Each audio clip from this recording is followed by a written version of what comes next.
So there's 5 training principles: specificity, overload, fatigue management, stimulus, recovery, adaptation, and variation. There's more, but those are the most important. Learn about these through RDP, Renaissance Periodization. They've got really good content. That's where we base a lot of the principles from. If you train according to those principles, you pretty much cannot not progress. And a lot of people don't have any idea of them. They're quite simple. They can really be simplified. Not enough people know about them. Like, especially if you're not getting coaching, you really should have an idea of them. Like, otherwise, I think everyone sort of does know them to an extent, like unconsciously. Like, you need to... You need to train hard. You need to do repeatable things. Mm-hmm. But you need to do things in accordance to what the outcome is, like doing things, specificity. Yeah. You need to train towards a specific outcome. You need to be doing certain things. Like, you want to, put on some muscle mass, going for a run every day, and eating in a calorie deficit isn't going to work. You need to do things that are proven to get that result. Yeah, I agree. People do know that they need to do those things, but they're probably not aware enough of them to keep track and actually consciously include. Yeah, just having them in the forefront of your mind when you're training. Anyone can understand these things. Yeah, especially like we've simplified them down so much that you could give that to like a primary school student and they'll probably understand it. Yeah.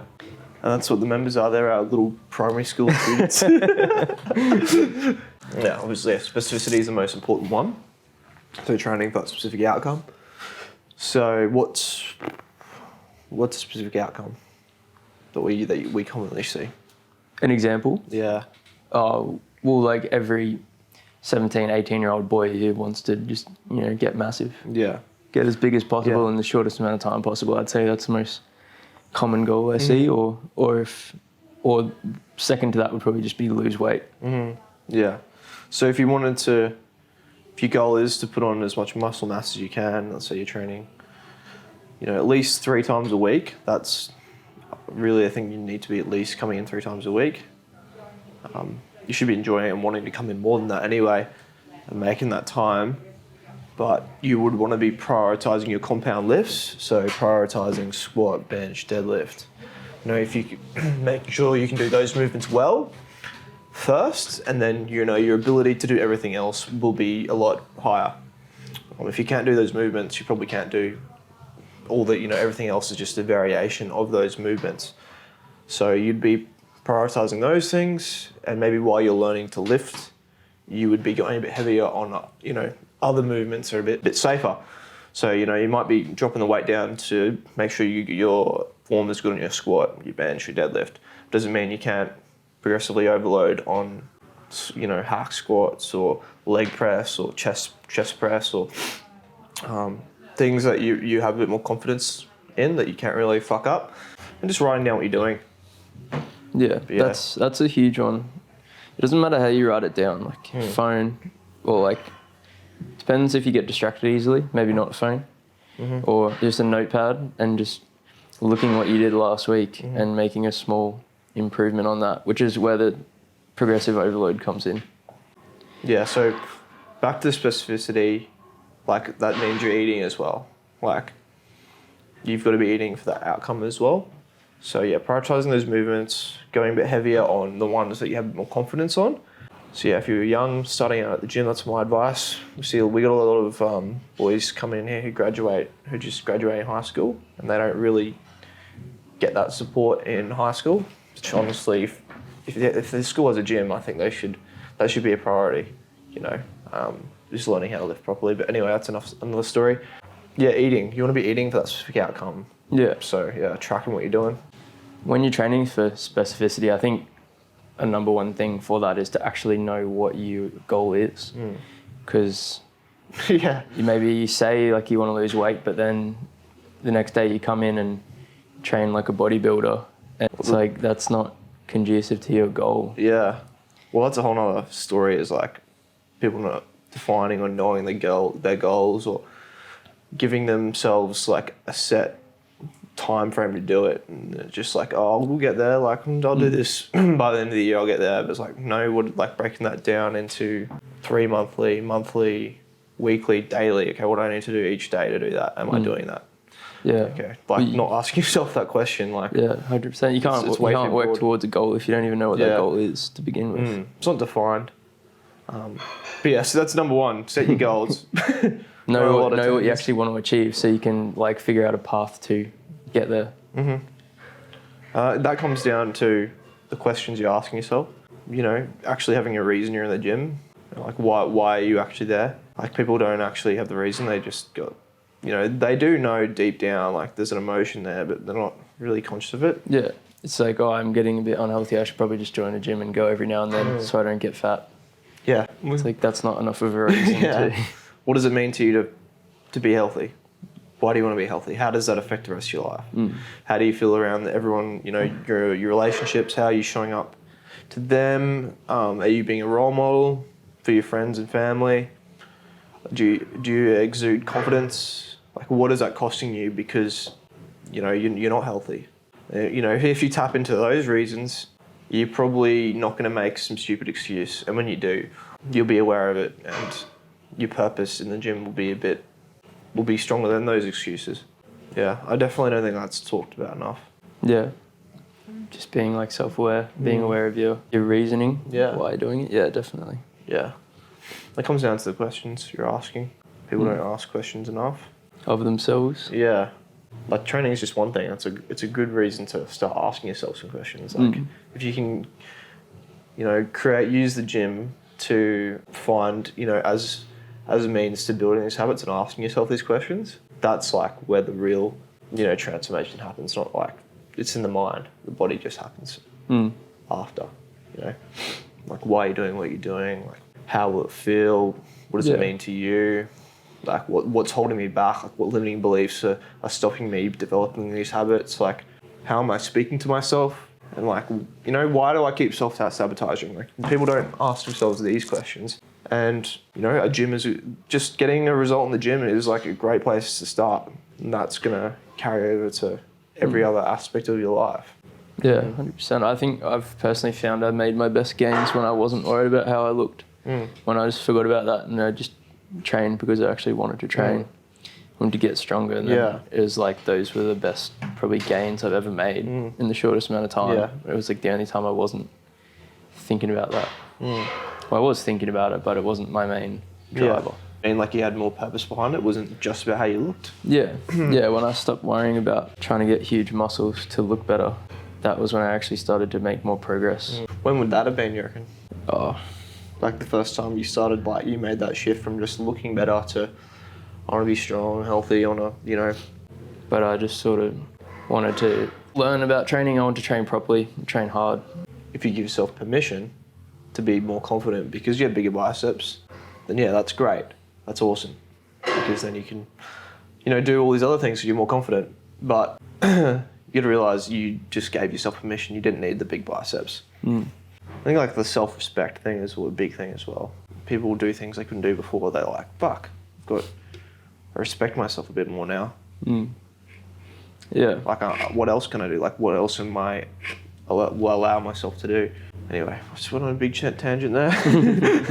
That's all right. What do we want to bring it back to? Specificity? Yeah, specificity. So yeah, thinking as well. That's the main key for that. From that, in a way that, you know, is specific to that outcome. Creating a bit more meaning behind it than just superficially how you look and how much you're lifting.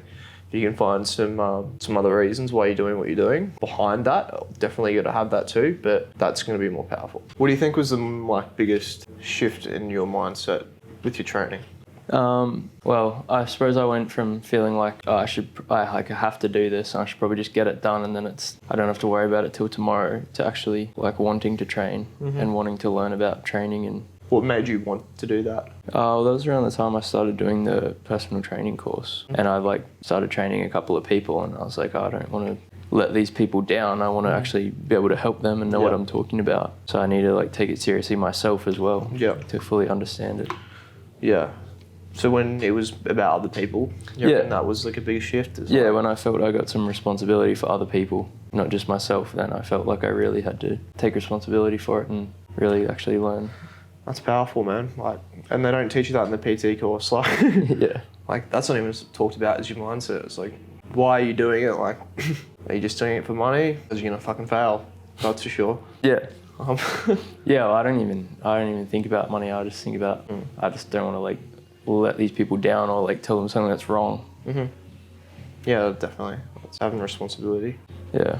Yeah, so mind, food, and physical goals. Like training for a specific, training specifically for an outcome with your movements and your exercises. Eating specifically, if you gain muscle, want to get stronger, you make sure you're in a surplus. If you sort of want to maintain, you're obviously in caloric, and so just at maintenance. And if you want to lose weight, you make sure you're at a deficit. You're always keeping your protein high no matter what you're doing. And just eating clean in general. Yeah, exactly.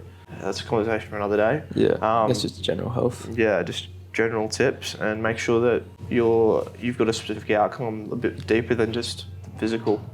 Maybe just back to the training, like some practical actual examples. Yeah, so if you want to bench press, like say your goal is to get a big bench press. Say you want to bench press 100 kilos when you get to the 2-plate milestone. You'd want to be training you want to be benching at least twice a week to get good at that movement. One session maybe a bit heavier, one session a bit lighter, where you might do more volume. So one session maybe heavier with heavier weight and lower reps at the start of your session. Second session a bit lighter and more volume. Any imbalances you have, you want to be addressing those as well. So make sure you've got some unilateral movements in there. So one-sided things, going with your heavy compounds, getting good at the movement, so technique, shifting enough weight, tracking what you're doing. That's really important. If you're just doing the same thing every week, you're not going to get stronger. So that, going back to principles from there. The second one is overload. Second most important from after specificity would be overload. Yeah, when you're training, making sure you're doing enough to get the responsive adaptation and growth. So you've got to be progressively increasing the weight so that your body is forced to get stronger to cope with the heavier demands that you're putting on the body. Tell me it's your first video without telling me it's your first video. We'll just cut out the last 10 minutes of... Cut out fucking everything. Yeah. No, not everything. It's not good. Yeah. It's sick, quality dude. content. I'm going to take YouTube by storm. Yeah. So track what you're doing as well. The specificity. Like train by using movements that are proven to get a result for that outcome. But also, writing it down and consistently sticking to those exercises for a set period of time. So that's the fifth principle, would be variation. But that still comes down to specificity. If you're doing random shit all the time, 1 week you bench press and then the next week you dumbbell press and then you switch every 2 weeks. Like, you're not going to get particularly good at that movement.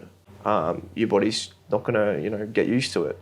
So you're not going to be able to go heavier because you're doing random shit all the time. So you want to have the same set of exercises that you stick to for at least 4 weeks. At least 4. Yeah, at least 4. Often more, but I should say at least 4.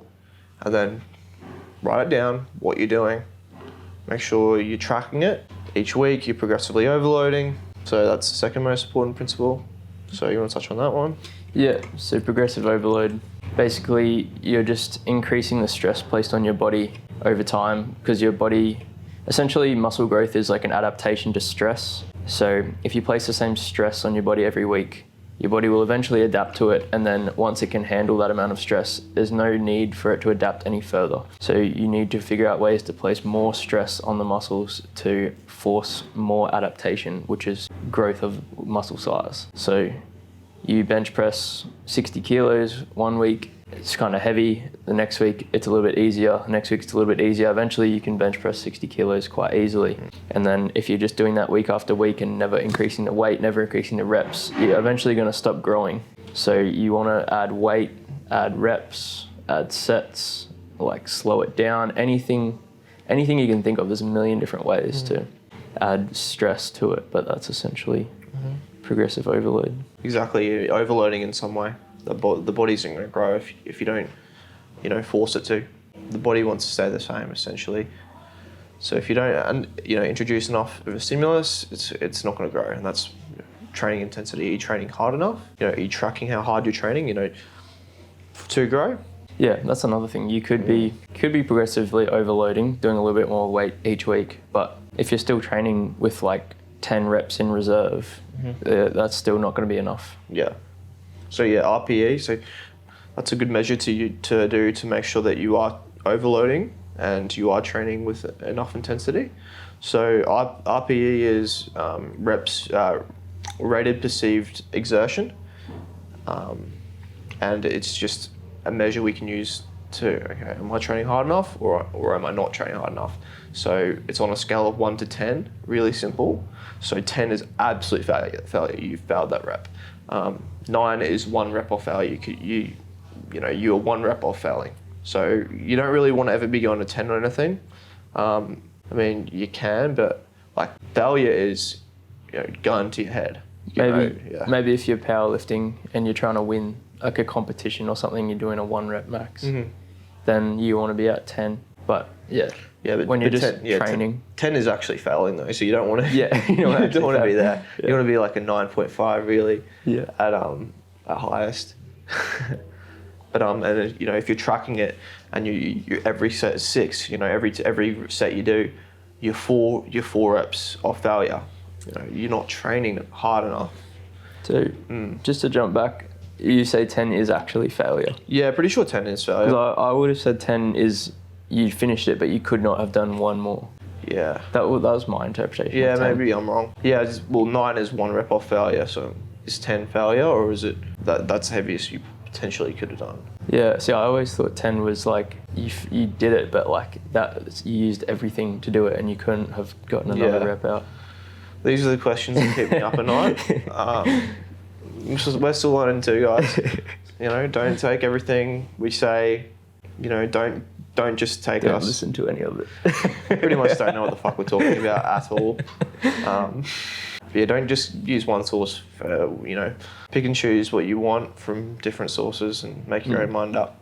Yeah, definitely. I think it's also important to mention while we're talking about intensity is that you can also go the other way, and you don't want to be training with too much intensity to a point where you can't recover for the next session or for the next week. Yeah, definitely. That's like finding that balance. Like if every single set is 9, you're going to be doing too much. Like your body's going to recover properly, that your next training session isn't going to be hindered. That's where you actually get stronger, is recovering and growing. And if you're not, if you're training too hard, if you can't squat again for 3 weeks because you just absolutely fucked yourself, then you're not really going to get many gains from that because you had to stop. Yeah. So it's just a good measure we can use to find that balance. As on the other end, if every set is 5 or 6, then you're not going to be training hard enough that your body will adapt. Yeah, you need to find that balance. It's some people will be on one end of it and some people will be on the other end. It's important to be able to see where you're actually at and how hard you're training. You want to be training hard, but you don't want to be training so hard that it impacts your next session and that you are missing out on some gains. Yeah, so writing it down, have a balance of, where you're doing more volume. Towards the end of your session, you might be doing a bit lower. You might be doing, 6. And doing more reps. And with your heavier sets, towards the start of your session, always starting, specificity again, starting with your heavier lifts and then working down to your more isolated lifts. You're going to have more energy at the start of your session, so you start with your biggest lifts so you can get the absolute most out of them. Plus they're going to be more taxing on your body. Exactly. We're not going to be as fatigued, so our execution can be of a higher level. You don't want to be doing squats at the end of your session when you're cooked, you're mentally not there, and your body is, maybe your glutes aren't firing because they're just cooked. They're not doing their job properly. Yeah, you're leaving yourself at risk. You can definitely force out some dumbbell curls when you're tired, and really force yourself to finish them. But you don't want to be doing that with deadlifts, or squats when you're tired. Just mentally as well, that focus that you need can go out the window as you get more fatigued. Yeah, the movement will start to break down. That's when you'll get an injury. So we're starting with your heavy compounds. So legs, you squat, front squats. Those would be your heaviest compounds. Then you might do an RDL. That's quite taxing. You don't want to really be doing that towards the end of your session. Then moving on to like your hack squats, your leg press, then Bulgarian split squats, and then maybe finishing off with more isolated exercises like leg extensions. I like to do those movements at the start to warm up as well, just a bit lighter. So the main takeaways would be train for a specific outcome. Number 1. Number 2, do enough that your body has to adapt. Okay, it has to grow. And 3 would be measure. Measure what you're doing, because if you measure, you don't know.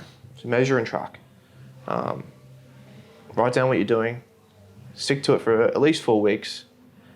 And at the start of your session, open up wherever you tracked in a diary or on your phone. Okay, I hit X amount on squats last week. I need to either increase the weight, add a set, add a rep to at least 1 set.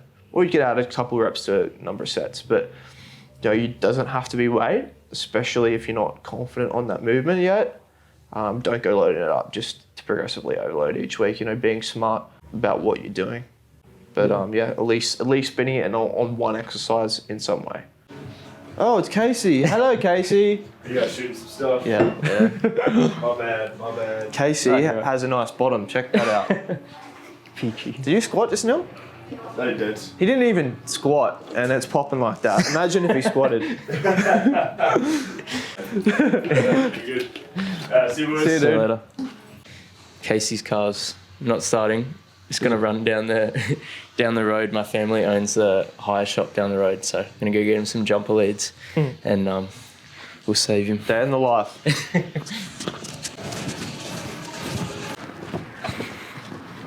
Good.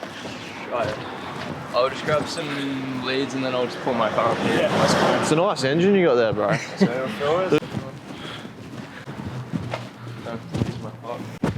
How you doing, mate? Good, mate. How are you? Good, bro. Have you met Oren before? Yeah, we met plenty of times, yeah. Good to see you, dude.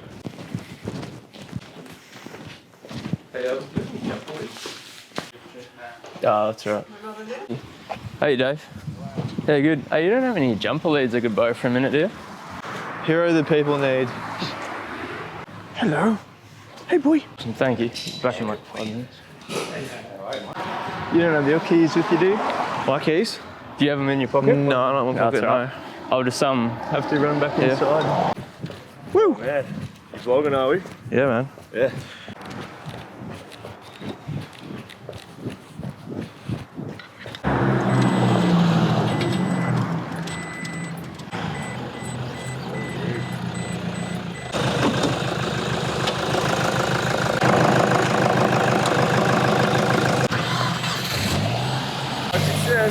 Much success. Yes. There's last time.